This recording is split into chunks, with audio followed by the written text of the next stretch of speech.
Very good morning to our RANsquawk listeners. Welcome to the European Rundown for Wednesday, the 22nd of September.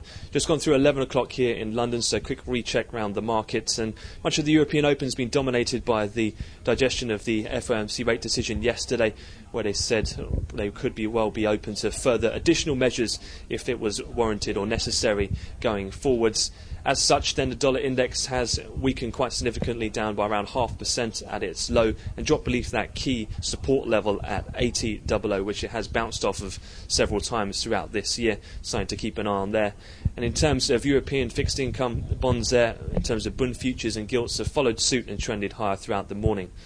Another major event has been the Bank of England September minutes, where, as expected, showed that sentence once again dissented, and the vote was 8-1 to keep interest rates on hold at 0.5%, and the vote was unanimous at 9-0 in terms of keeping the QE at 200 billion ceiling at the moment, as it has been for the past several months.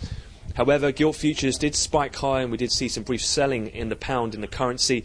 That came after the back of the actual content of the minutes, which did suggest that some members saw the possibility for further stimulus may be necessary. So again, quite dovish in that comment. Elsewhere, in terms of other things, we've just seen a Portuguese debt auction. It's gone through in terms of bid to cover ratio, pretty aggressive, good cover ratios there. However, they had to pay a significant increase in the average yields, and over 6.2% on the terms of the 10-year basis. And in terms of the market reaction, relatively muted though so far. And one thing to bear in mind is they did sell at the bottom end of the range, so it'll be interesting to see how the US reacts.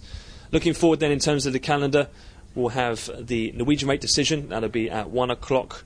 Analysts are expecting an unchanged result there, rates to be maintained at 2%. We've got the Canadian leading indicators in retail sales. We've got the Belgian business confidence level at 2 o'clock London time. And then for the US, housing price index and Eurozone consumer confidence, both at 3 o'clock London, followed by the DOE all inventory numbers later on in the session. That concludes the European wrap-up. So for the time being, I wish you all a great trading day.